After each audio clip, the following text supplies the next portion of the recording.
Hey everybody, welcome back to another episode of the Easton Technical Bulletin series. My name is Geoff Taylor. To my left, we got George Tekmitchov. Today we are going to be talking about stabilizers.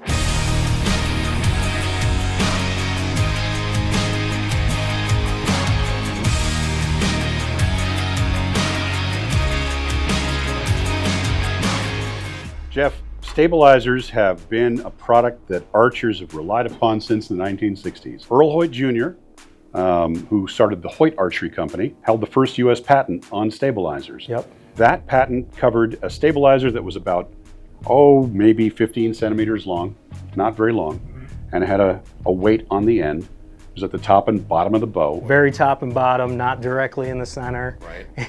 Now, stabilizers were regulated for a long time. FITA, the predecessor of World Archery, the Fédération Internationale des Tirs à l'Arc, had a rule that said your total amount of stabilizers on your bow could not exceed the overall length of your arrow. So your arrow length dictated how much stabilization you could have on your bow. Yep. In the late 1970s, that was liberalized a bit, and we saw a situation where we saw a proliferation of different stabilizers and stabilizer ideas. Everything from long Easton aluminum stabilizers to the first carbon stabilizer, which was actually a carbon boron stabilizer that Easton made. Which was stiff, but it was also extremely heavy. Yeah, it was stiff, but boron is dense, and so it's heavy. Yep. See, that technology actually came from Jim Easton's development of a super high-tech golf shaft in the 1970s. That boron fiber, super strong, super stiff, but to your point, it was not super lightweight. Flash forward to where we are today, we have some of the lightest, highest stiffness to weight ratio stabilizers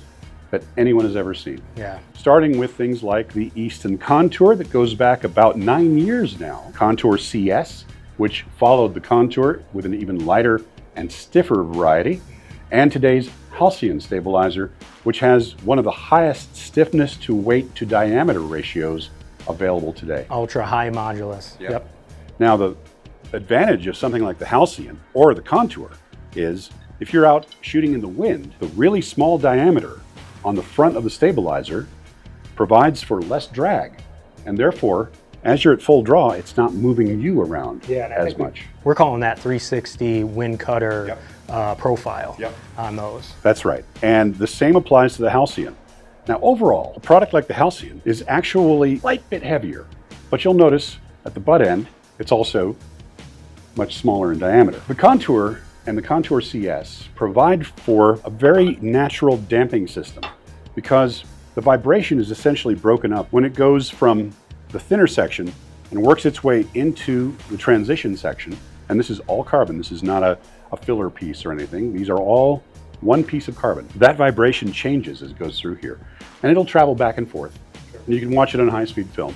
These dampen out naturally very, very fast. And so there's a great advantage to using this stabilizer, especially popular with compound shooters, although many top recurve shooters have used it. That's what I was going to say. Top recurve shooters are using this because of that connection point and that stiffness right up close to the connection point, but also getting that wind cutter technology towards the end. Out where the leverage is working. Yes, where the leverage is working and that fall forward is going to happen. Now, the Halcyon is a newer development, and it uses Easton's proprietary design with a longer, high-strength aluminum ferrule, a damping system, and super high modulus carbon material. So you end up with a very small diameter shaft and you have really good stiffness. This thing is, in my opinion, one of the best stabilizers Easton has ever created.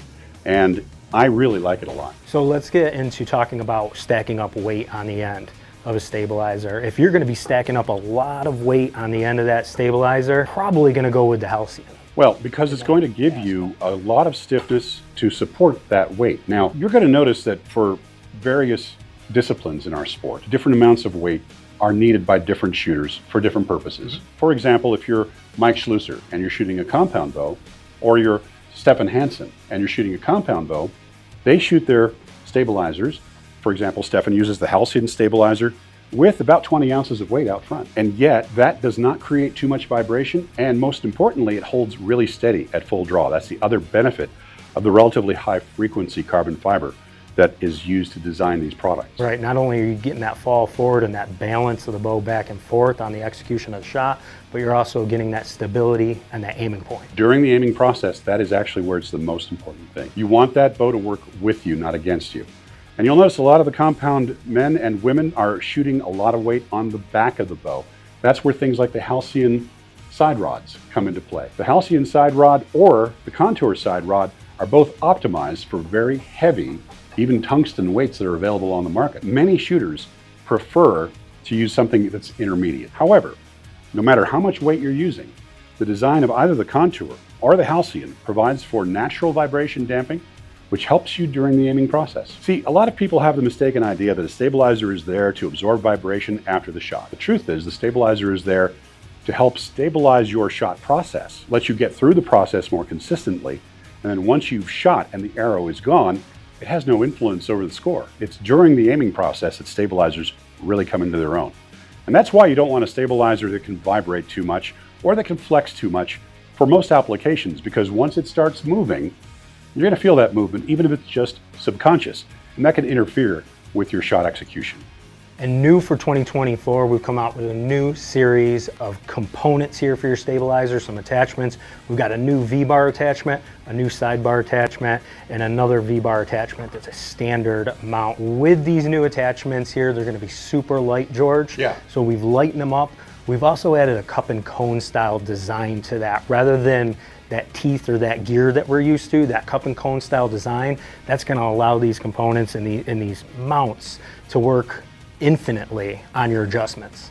Things like our new V-bar, and in this case we have a 35 by 17, but there's also a 35 by 0 available and a 45 by 0 available. We have the new multi-adjustment, multi-axial V-bar, super lightweight compared to its predecessor, and to your point earlier, extreme precision and strength with the cup and cone system that gives it perfect lockdown and infinite adjustability. You don't have a big jump between gears, as it were. Exactly, or those gears, they're not going to get stripped out like you happen to see in the past. Yeah. Where gears get stripped out, this cup and cone style design, nice and smooth. Undo that set screw, tighten it down, you're ready to go. Precision CNC machined from 7075 alloy and the finest stainless steel. And we also have the side rod adapter with the same technology and same new, lighter design concept. For all your information on Easton stabilizers, accessories, weights, and any information that you need, visit eastonarchery.com.